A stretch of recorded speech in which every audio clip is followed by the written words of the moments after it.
여러분, 배당부자입니다.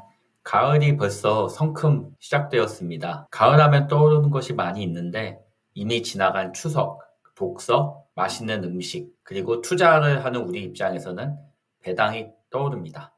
물론 이제 분기 배당도 시작되면서 예전같이 날이 추워지면 배당주라는 의미도 많이 줄어들었지만 그래도 가을이 시작되면 배당이 제일 먼저 떠오르는 게 투자자의 마음이 아닌가 싶습니다. 오늘은 금융주, 우리 금융지주에 대해서 한번 알아보도록 하겠습니다. 오늘 알아보고자 하는 금융주는 우리 금융지주입니다. 제가 선정한 투자 포인트는 세 가지가 있습니다. 감액배당, 비은행 수익 개선, 총주주 환원입니다. 감액배당부터 살펴보겠습니다. 감액배당은 이름은 배당이지만 사실은 회사가 장사해서 번 이익을 나눠주는 게 아니고요. 기존에 가지고 있던 자본을 주주에게 돌려주는 행위입니다. 그렇기 때문에 소득으로 보지 않고 원금 회수로 이해하기 때문에 세금을 떼지 않습니다. 그래서 감액배당 같은 경우는 비과세 배당에 해당합니다. 비과세 배당에 해당하기에 배당 소득세의 15.4%를 내지 않고 금융소득 종합과세에서도 제외가 되는 배당입니다. 그러면 우리 금융지주는 얼마나 감액배당을 할 수 있을까요? 우측에 있는 기사를 보면 우리금융에서는 현재 배당 규모가 9천억 정도인데 3조 원을 실시할 수 있을 것이라 보고 있습니다. 왼쪽의 표에서 3조 원이 어느 정도인지를 살펴보겠습니다. 2024년 기준에 당기 순이익은 3조 1,700억 정도였고요. 그 중에 28.87%를 우리 금융지주는 배당을 실시하였습니다. 그러면 작년 24년 같은 경우에 배당한 총 금액은 9,156억 원에 해당합니다. 지금 기사에 나온 3조 원을 연간 9,156억 원으로 나누면 대략 3년 정도의 감액 배당이 가능하다는 계산이 나옵니다. 저희가 주의해야 될 부분이 있는데요. 정부의 정책이나 어떤 입법 상황에 따라서 이러한 내용은 변경이 있을 수 있기 때문에 계속 확인이 좀 필요한 부분입니다. 작년부터 받았던 배당금 내역을 표시하였는데요. 올해 같은 경우는 기말 배당은 4월 15일에 했지만 분기 배당 5월 30일, 8월 29일 말일에 했고요. 그래서 11월 같은 경우 이제 분기 배당을 또 실시할 텐데 아마도 11월 말쯤에 시행을 하지 않을까 예상이 되고요. 이러한 감액 배당은 결산 배당이 이루어지는 26년 4월경부터 시행할 수 있을 것으로 예상이 됩니다. 하지만 이런 감액 배당에 대해서 이제 저희가 계속 확인해야 될 부분이 있는데요. 화면에 빨간 박스 안을 보시면 기업 경영 환경을 지속 확인해야 될 필요가 있습니다. 우리 금융지주에서 3에서 4년 정도 지급할 수 있을 것을 예상하고 있기 때문에 영원히 감액 배당을 지금 할 수 있는 부분은 아니고요. 실질적으로 내년부터 수령하는 배당금부터 26년, 27년, 28년 3년 정도의 배당을 감액으로 수령할 수 있을 것으로 전망을 하고 있습니다. 그 다음 투자 포인트는 비은행 강화입니다. 일단 우리 금융지주는 2024년에 우리 투자증권을 부활하였습니다. 그래서 비은행 수익원을 다양화시키기 시작하였고요. 올해에는 동양생명과 ABL을 인수해서 생명보험사 쪽 라인업을 강화하였습니다. 4대 금융지주의 수익을 얘기할 때 은행 부분 수익을 얘기하고 동시에 비은행 부문의 수익을 많이 확인하는데요. 표에서 보시다시피 KB은행이 39%, 신한은행이 30%, 그리고 하나가 12% 정도로 높습니다. 하지만 우리 금융지주 같은 경우는 아직 7% 수준으로 타 금융지주 대비 비은행 부문의 수익 부분이 굉장히 낮습니다. 그렇기 때문에 앞에서 이제 얘기하였던 보험과 증권사 인수를 진행하였고요. 기사에서 보시면 제가 노란색으로 표시했는데요. 우리 금융지주도 이러한 부분을 알고 있습니다. 비은행 부분의 여력이 부족했다는 것을 인지하고 7%에 불과하기 때문에 보험과 증권사를 인수하였고요. 그렇게 되면 예상되는 수익을 고려했을 때 비은행 부문의 수익이 20%까지 상승할 것으로 전망이 됩니다. 화면 가운데 쪽을 살펴보시면 동양생명과 ABL생명은 작년에 순이익을 4천억 정도 이제 확보한 회사이기 때문에 이 수익이 전부 우리 금융지주에게 돌아올 수 있을 것으로 판단하고 있습니다. 다시 정리한 표를 보면은 이제 우리 금융지주의 비은행 부문 수익이 20%까지 올라오게 되고 그러면 오히려 하나금융지주보다도 더 높은 비은행 부분의 수익을 확보하는 것으로 나타나고 있습니다. 그리고 이 부분은 우리 금융지주에서 자체적으로 만든 이제 자료인데 보시면 은행을 중심으로 아래쪽에 카드, 캐피탈, 자산운용, 신탁, 저축은행 많은 사업을 가지고 있었는데요. 이제 양쪽에 증권과 보험을 추가하면서 더 좋은 사업을 영위할 수 있는 환경이 만들어집니다. 기존의 다른 금융지주보다 부족한 산업이 있었기 때문에 어떻게 보면 국어만 잘하는 회사였지만 이제는 영어, 수학도 더 잘할 수 있는 그런 환경을 작년부터 올해까지 준비한 것으로 그렇게 이해할 수 있습니다. 이렇게 되면 왼쪽 표에 보시면은 앞에서 잠깐 얘기 드렸지만 보험 부분 수익이 증가하면 연간 4천억이었기 때문에 분기당 1천억 원 이상의 당기 순이익이 더 증가할 것으로 예상을 하고 있고요. 그래서 가운데 부분에 보면은 기존에 있던 우리 금융그룹의 다양한 금융산업과 시너지를 확대해서 수익성을 강화할 수 있는 부분에 대한 설명이 나타나고 있습니다. 하지만 이렇게 비은행 부분의 강화에도 주의할 부분은 있습니다. 분명히 이제 실적이 증가할 것은 전망이 되지만 올해 1분기 같은 경우 동양생명은 일회성 비용이 나타나서 손익이 크게 하락했습니다. 그래서 앞으로 이렇게 새로 인수한 보험과 증권 쪽에서도 수익성이 계속 잘 나오고 있는지는 투자를 하면서 계속 확인을 해야 될 부분입니다. 자, 이렇게 보험 사업과 증권 산업을 인수하면서 우리 금융지주의 총주주 환원율은 점점 증가하고 있습니다. 2022년에 26%였지만 올해는 35%까지 상승을 전망하고 있고요. 그와 동시에 맨 아래쪽에 현금 배당도 증가하고 있고 자사주 매입도 1,500억까지 증가하고 있습니다. 이번에도 타 금융지주와 우리 금융지주의 총주주 환원율을 비교해 보았는데요. 올해 총 주주 환원율은 우리 금융지주는 36%로 작년에 다른 금융지주의 총주주 환원율과 비슷해집니다. 하지만 올해 들어서 다른 금융지주는 어떻습니까? KB금융 같은 경우는 54%, 신한은 47%, 하나금융은 42%, 전부 42%에서 50%대까지 총 주주 환원율이 급격히 증가하면서 우리 금융은 다소 뒤처지는 모습이 보여지고 있습니다. 아무래도 이제 올해 보험사를 인수하면서 돈을 많이 쓰고 아직까지 이제 그런 부분이 없었던 영향이 있기 때문인데요. 내년부터는 더 개선이 될 수 있지 않을까 기대를 하게 되는 부분입니다. 이러한 영향 때문에 자사주 소각도 다른 금융지주 대비 현저히 낮은 수준인 1,500억을 보여주고 있는데요.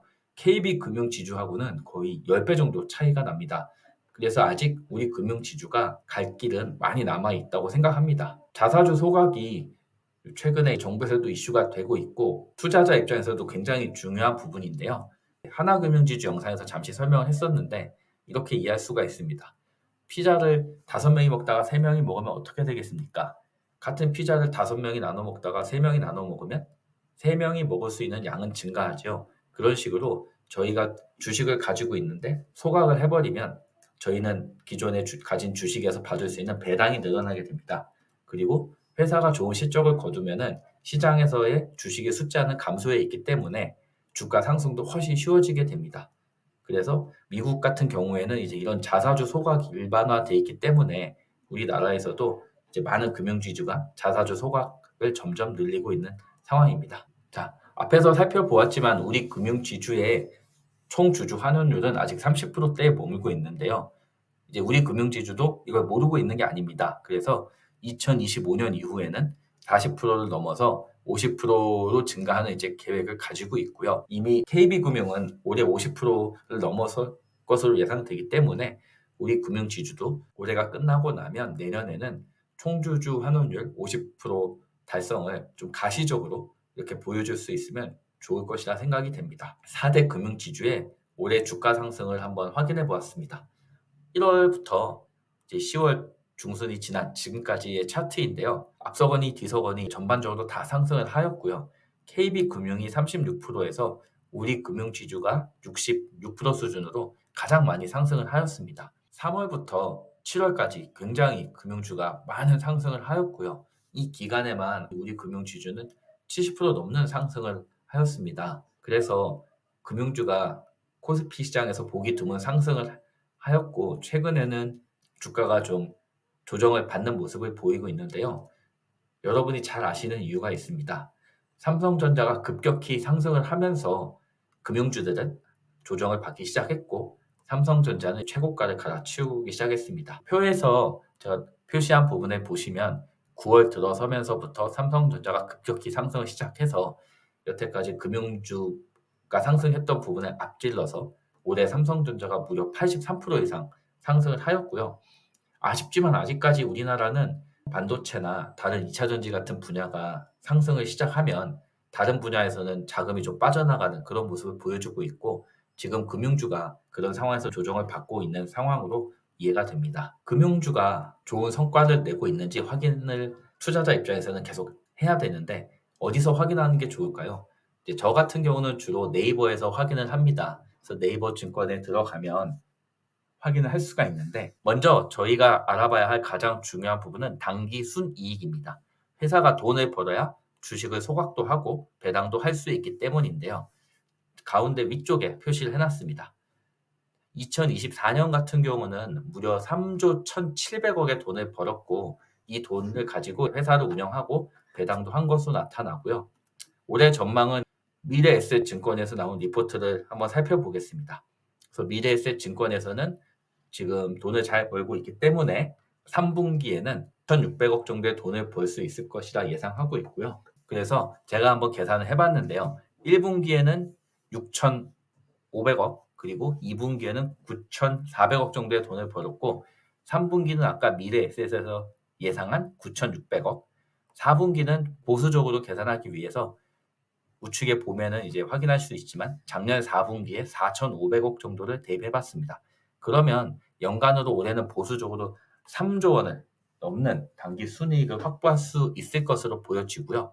그러면 작년과 큰 차이 없는 당기 순이익이 예상됩니다. 그 다음 중요한 것이 이제 저희가 알아야 되는 것은 주당 배당금인데요. 화면 왼쪽 아래에 나와 있습니다.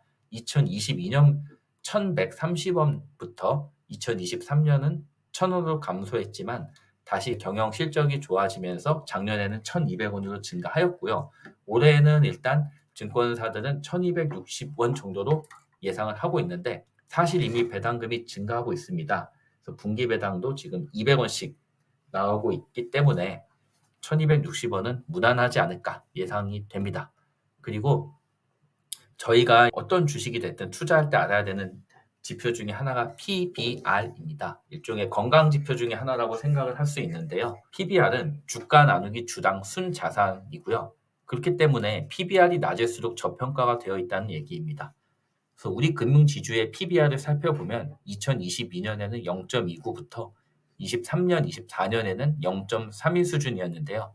최근에 주가가 많이 상승했다고 하지만 0.53으로 순자산 가치의 절반밖에 아직 안 되는 수준입니다. 하지만 PBR이 낮다고 무조건 투자하기 좋다고 볼 수는 없습니다.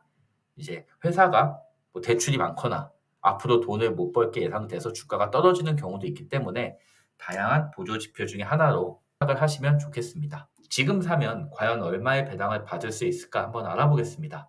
앞에서 잠깐 얘기 드렸지만 올해 이미 2번의 배당을 실시하였는데 200원씩 분기 배당을 실시하였고요.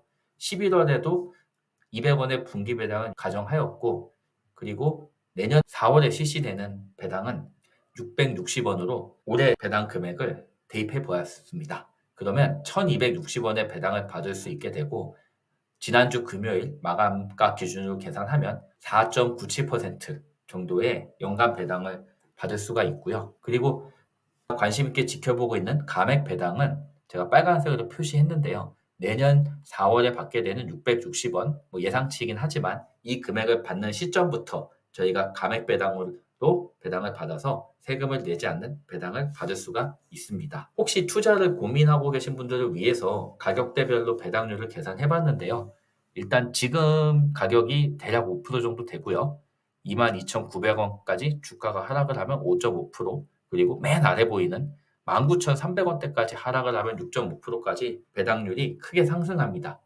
이왕이면 저렇게까지 폭락이 오지 않으면 좋겠지만 혹시라도 이제 주가가 급락하는 상황이 온다면 이런 식으로 받을 수 있는 배당이 얼마나 되겠는지를 계산해 보면서 투자를 하는 것도 좋은 전략이 될 수 있다고 생각합니다. 저 같은 경우는 작년 8월부터 올해 2월까지 우리 금융지주를 매수하였고요. 평균 매수가가 15,500원 정도 됩니다. 지금 예상되는 배당으로 계산했을 때 연간 8% 정도의 배당을 받을 수 있을 것으로 예상이 되고요. 사실 이렇게 급격하게 상승하리라 생각을 못했기 때문에 조금 더 사지 않은 게 아쉬운 부분으로 남아 있습니다. 자, 앞에 얘기했던 내용들을 한번 다시 정리해 보았는데요. 우측에 보시면 이제 수많은 계열사 중에 돈을 벌어주는 새로운 가족이 들어왔습니다. 그래서 우리투자증권하고 동양생명, ABL 보험. 그래서 이제 우리 금융지주의 수익성은 작년보다 올해부터 개선이 돼서 내년에는 거의 완전체가 될 수 있기 때문에 크게 좋아질 것으로 예상이 되고요. 이 화면은 우리 금융지주에서 만들었던 기업 가치 제고 화면입니다. 그래서 우측에 표시를 해놨지만 은행지주 최초의 비과세 배당을 추진한다. 이제 분명하게 명시하고 있고요. 그리고 자사주 소각 같은 경우는 1,500원을 시행하고 지속적으로 배당금도 증진하는 부분에 노력하겠다라고 회사에서 공지를 하고 있습니다. 다음 페이지에 가면 조금 상세한 내역이 나와 있는데요. 다 읽어보시면 회사가 가고자 하는 방향에 대해서 전반적으로 잘 이해를 할 수 있고요. 제일 중요한 부분은 가운데입니다. 앞에서 설명드렸지만 비과세 배당을 실시한다고 되어 있고요. 개인 주주 부분에 이제 저희가 관심을 가져야겠죠. 15.4%의 세금 없이 전액 수령할 수 있고요. 그러면은 상대적으로 다른 주식에서 배당을 받을 때보다 세금이 없기 때문에 18% 정도 높은 배당을 받는 효과가 있다는 의미이고요. 100만 원을 내가 받게 되면은 기존에는 15.4% 떼고 84만 6천 원을 받았는데 우리 금융지주는 100만 원을 다 받을 수 있다. 이런 얘기고요. 그리고 투자를 많이 하시는 분에게는 굉장히 크게 와닿을 수도 있는 부분인데요. 금융소득 종합과세에 들어가지 않습니다.